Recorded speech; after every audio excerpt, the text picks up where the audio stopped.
Hey everybody, we are going to do page 174 through 176 of your Grammar and Composition 2 book.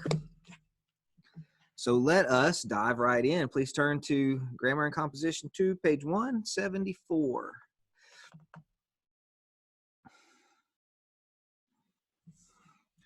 All right, now we've already gone through all of the rules here. So let's start with number 2 of exercise A. Draw a box around each adjective phrase. Draw an arrow to the noun or pronoun that it modifies. Okay, so we're looking for things that look like prepositional phrases. So, of Ireland describes what kind of symbol? We have in Northern Ireland describes which castle, which Killalea castle. And then in the country,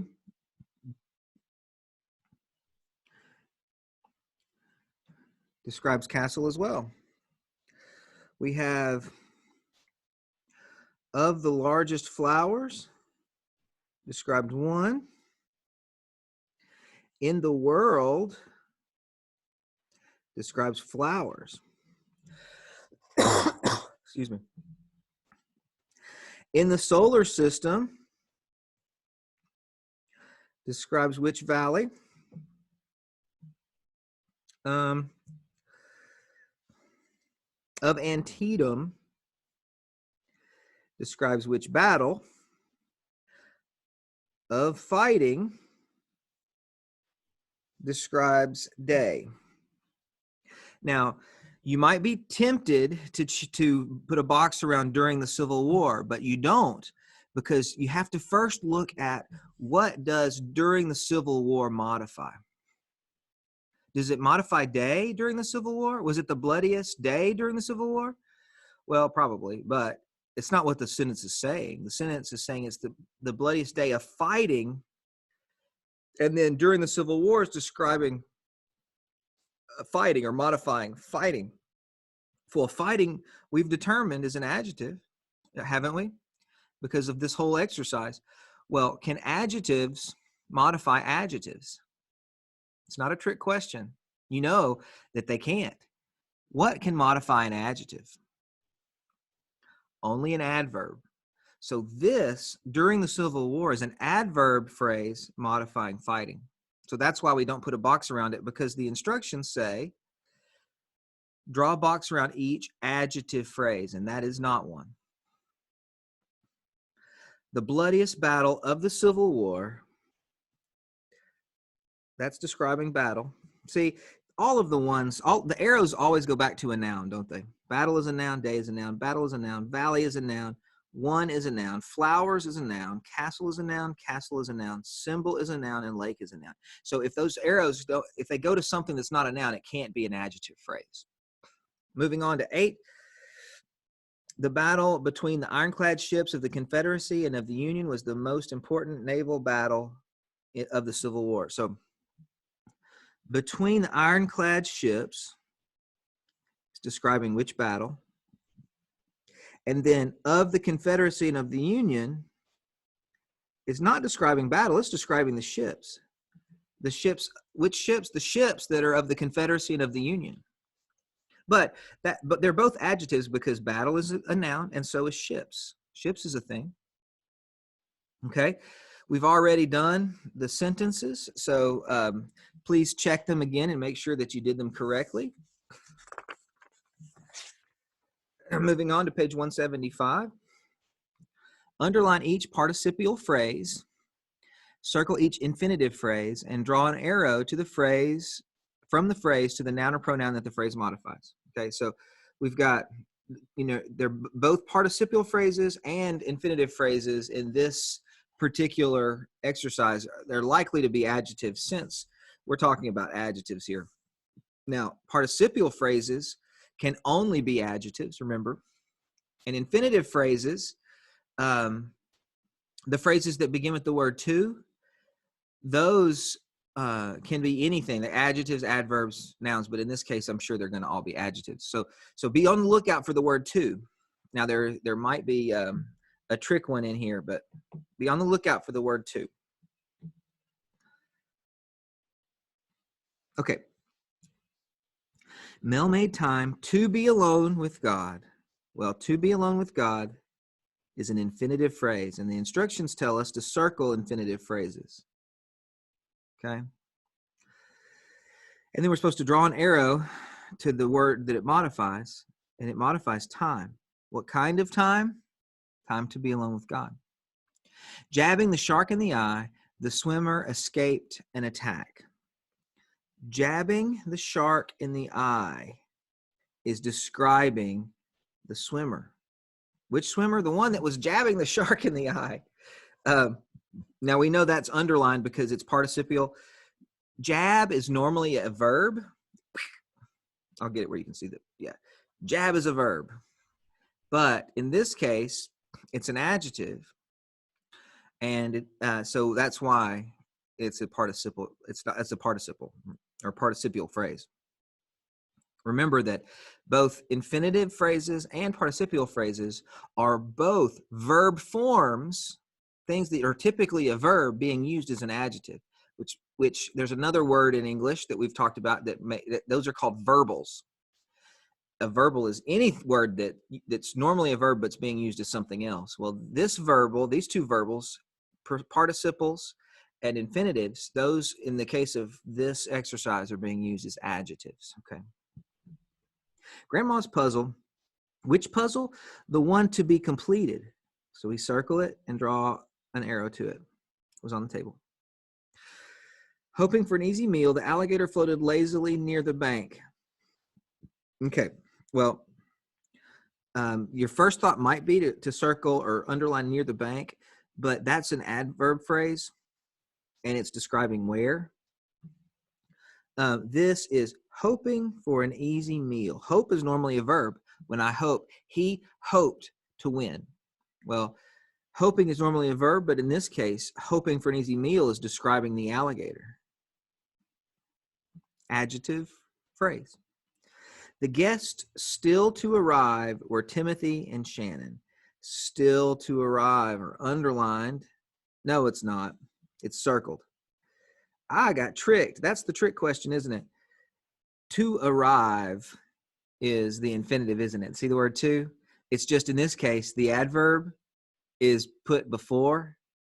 And so it made me think that it wasn't it. But yeah, to arrive is the infinitive. And so this is still an infinitive phrase. And this still to arrive they're describing guests.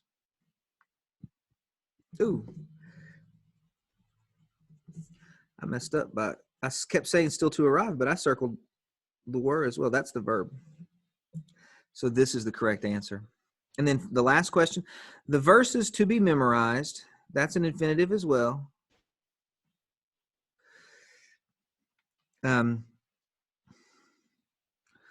To be memorized before the test are listed on the whiteboard.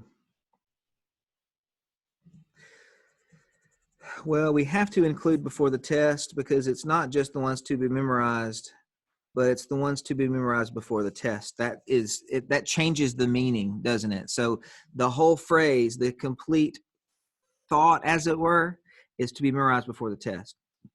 So now, in this infinitive phrase, we have this prepositional phrase that is being used as an adverb to describe when it's supposed to be memorized, since memorized is a verb. All right. We've already done the sentences, so make sure that your sentences are correct. Now we get to diagram. These are fun. Let me get a piece of paper. Hold on. Okay. Well, here we go. Let's start diagramming. We're going to start with number 2. Offering Anna the chair, Lewis stood. All right. Well, offering Anna the chair is a participle, right? Offering, to offer is typically a verb. So offering Anna the chair is a participle, and it's going to be, let's see, why don't we do the same thing we were just doing? participles were underlined, and we draw an arrow to Lewis. Lewis was offering her the chair. So, all right, so the subject and verb is Lewis stood. So let's go up here and start with number 2. Draw our line. Lewis is the subject, vertical that goes all the way through. Stood. Okay. And then, well, you know, I probably should have left myself a little more room, but we have this participle. So you have the bent line for a participle, if you recall. And I have a curve there, and that's probably less than perfect. Okay. And we draw our word offering, we write our word offering on the curve O-F-F-E-R-I-N-G. Kind of around the curve. Now, we've got Anna the chair. Well, so we have to now think of offering as the verb and diagram the rest of the clause, or the rest of the phrase, I'm sorry, as if it were a sentence. So if offering was the verb, then what would be the noun that follows it and renames it? What was offered? Well, if you look, what was offered was the chair. Offer is an action verb. So chair, in the context of the phrase, chair is the predicate nominative. So we're going to, I'm sorry, the direct object, because that's an action verb. So this would be the direct object. All right. So we're going to write chair here. So we have our participle and our direct object in the participial phrase. And then we've got to figure out what Anna is. Well, Anna received the chair. So if you remember, direct object, the definition of a direct object is the person that, or the thing that receives the action. So chair received the action of offering. It was offered. But the indirect object receives the direct object. So Anna is the indirect object, which is diagrammed like a preposition, if you remember. And then we have the word the, which is just an adjective describing chair. Okay, that's number 2. All righty. Now let's look at number 3. Tracts, Tracts. If you don't know what that word is, that would be a little pamphlet. Okay, a pamphlet. Tracts to be distributed are available. And we back in the old days, when people used to go door to door and say, you know, do you know Jesus? Here's some information about Jesus. That the piece of paper that they would hand is a tract. So tracts to be distributed are available. Well, to be distributed is an infinitive phrase describing which tracts, the ones that are to be distributed. So tracts is the subject, are available is the, or are is the verb, available is the predicate nominative. So let's do that part first. Tracts, vertical line, are, and since that's a linking verb, we need a slanted line for the predicate adjective. I guess it's not a predicate nominative, it's a predicate adjective. A-V-A-I-L. That's the P-A. You don't have to write these notes here, but I'm going to do that just so everybody's clear. Subject, linking verb, predicate adjective. Okay? Now, all we have left is to be distributed. It's an infinitive, and it's describing tracts. So we put it under tracts, and you remember, infinitives are diagrammed just like prepositions. To, and then be distributed. D-I-S-T-R-I-B-U-T-E. Okay. That's how you do it. And, you know, be is acting as a helping verb in this case. Distributed would be an action verb. Be would be its helper. But we consider it all an adjective here because it's an infinitive. The word to makes it an infinitive. Okay. Excellent. Number 4. The Pharisee demonstrated his hypocrisy. Okay, so this one is really straightforward. This is the subject. Demonstrated is the action verb. Hypocrisy is the thing that was demonstrated, so that means it's a direct object. And then we have two adjectives. Pharisee demonstrated. It's a direct objects, and this is an action verb. So hypocrisy. That's why this is a vertical line. Okay, and then we have two adjectives. We have his, and we have the Pharisee, and the is capitalized because it's capitalized in the sentence. Okay, next, let's do number 5. The girl with the rounded glasses and long hair gave a speech. Okay, well, subject verb complement is easy. Girl, what did she do? She gave, would she give a speech? Gave is an action verb, speech is a direct object. So we can do that part first. Give ourselves plenty of room. Girl. And I know we're going to have a couple of things here, so I'm going to move over some. Gave. And it's an action verb. So we're going to go straight up and down, but not go through. That's the direct object is speech. And while we're here, we'll just go ahead and put a, and we'll put the. Okay, so we've got the girl gave a speech. That's covered. So now we just have the phrase with the round glasses and long hair. This is a prepositional phrase being used as an adjective to describe girl. So we know it's going to go under here, but let's look before we start to draw, because the object of the preposition, we've got two of them. We've got glasses and hair. So we've got to make the rocket ship on this as well. So we're going to come down there and then come across and make our rocket ship.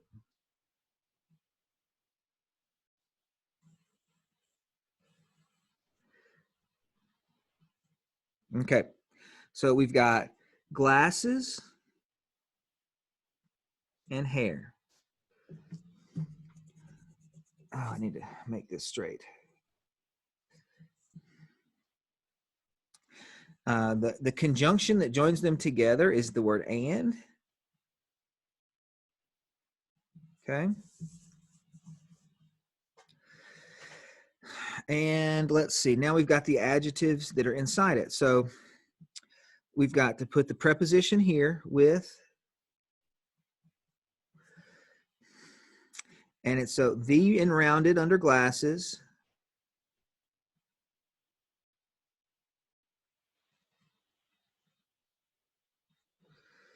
Oh, that's so terrible.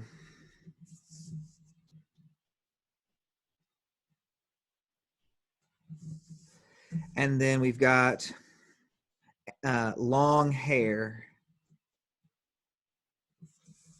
there. So that's that one. Hopefully you see it and understand it. The girl with the round glasses and long hair gave a speech. Look at number 6.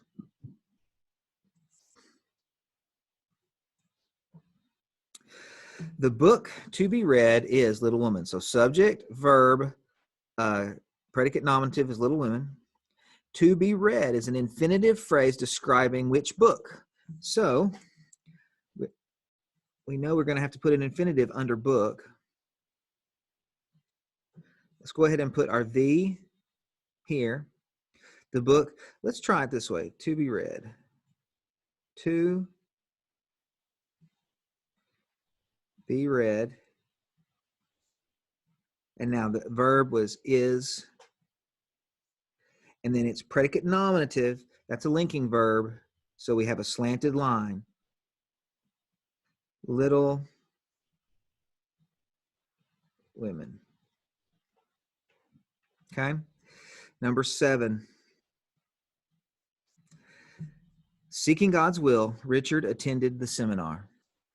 Okay, so seeking God's will is a participle. Seek would normally be a verb, but in this case, we're using it to describe Richard. Which Richard are we talking about? The one that's seeking God's will. So, and then he's the subject. Attended is the action verb. Seminar is the direct object. So let's do Richard attended. That's the linking verb. Vertical line because it's sorry, that's an action verb. Vertical line because it's an action verb, and then seminar.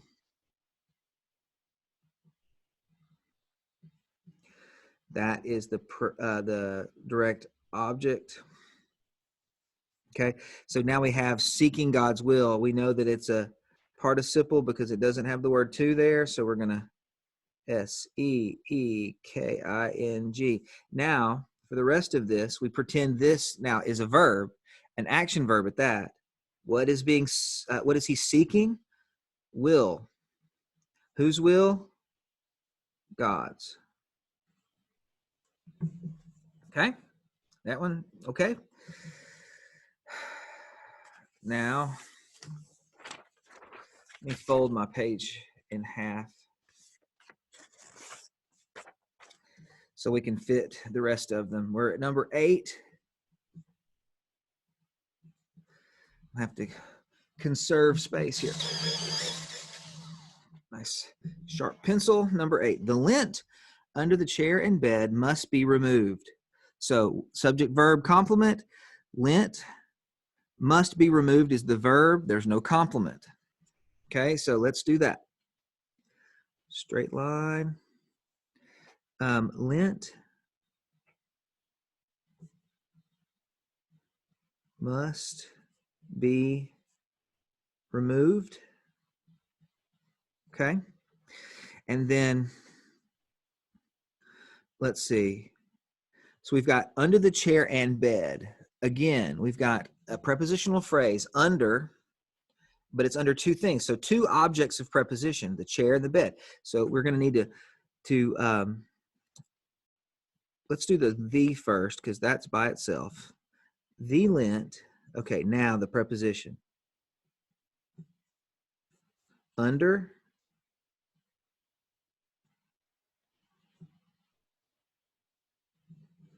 Under. Okay. And then we've got our rocket ship. It's under two things. What are they?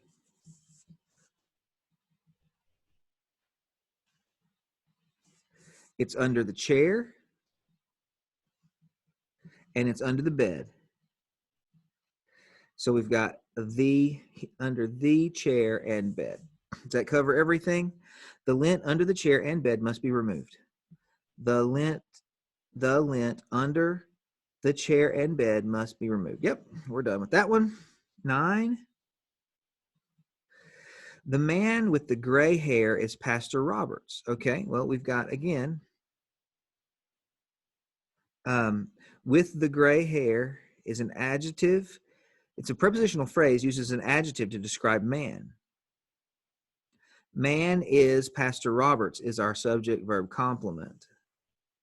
So man is, that's a linking verb. So Pastor Roberts is a predicate nominative.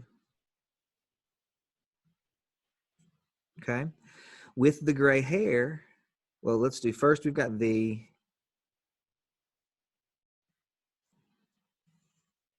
With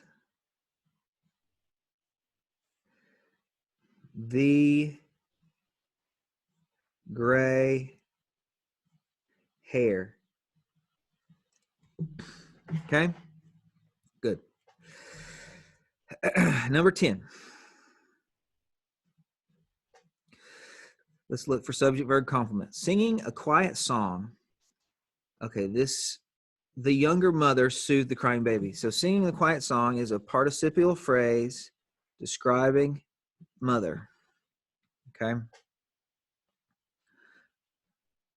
So, and then mother, soothed, baby, the crying are adjectives describing that. So the first thing is singing the quiet song. So, well, let's actually do our subject verb complement first. Lots of room. Mother soothed, and that is an action verb. So then the noun that follows, baby, is a direct object. Okay. Well, let's go ahead and do the and crying over here to make sure we have room for it later. The, baby, crying. Okay. Now we've got to do first our participial phrase. And you remember that's a bent line. Singing. Oh, can't spell today. Singing. Now, if singing is an action verb, song is what she was singing. And then a song, quiet song. The young is also describing mother. The mother, young mother. Singing a quiet song, the young mother soothed the crying baby. Okay. Two more. The house with the wide porch and black shutters is Mr. Tracy's house. Well, so with the wide porch and black shutters, that is a prepositional phrase, all of that, and it describes house. And then house is the subject, is the linking verb, house is the predicate nominative. Mr. Tracy's is describing house. Whose house? Which one, what kind, how many, how much, and whose. Those are adjectives. So let's do the subject verb complement. House is, that's a linking verb. This is a predicate nominative. House, Mr. Tracy's house. Okay. Now we've got to do our adjectives under house. Well, the first one's a simple adjective, the house. So we're just going to put the. The next one is this very large prepositional phrase. But when we see it has two things, doesn't it? The house has a wide porch and black shutters. So porch and shutters are both object of prepositions. They have to be on a rocket ship. So let's go there and there.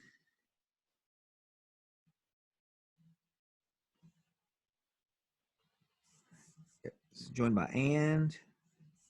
The two things that it has porch and shutters. The preposition is with. The wide, describing porch. Black, describing shutters. Excellent. And now our final one, number 12.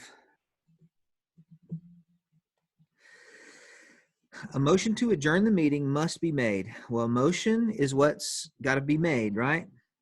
So motion is the subject. Must be made is all the verb. And then to adjourn the meeting is an infinitive describing which motion? The one to adjourn the meeting. Because there are probably lots of motions made during that meeting, but the one to adjourn was specific. So now, subject verb complement, motion. Let's go ahead and put the there. And then we've got to adjourn the meeting is an infinitive. If you remember, infinitives are diagrammed like prepositions. So to adjourn. And now if adjourn is an action verb, oops, it's not a subject for sure, then we would have a vertical line separating the action verb from the direct object. What was adjourned? Meeting. That's the noun. Okay. And then the meeting. The describes meeting. Now we can finish it. So we've got, what's the verb? Must be made. It's all the verb. Lots of helpers. Okay. Well, that's the last of the questions. So anyway, get that updated, upload it as an image, and I will see you next time. Have a great weekend. Okay. Bye-bye.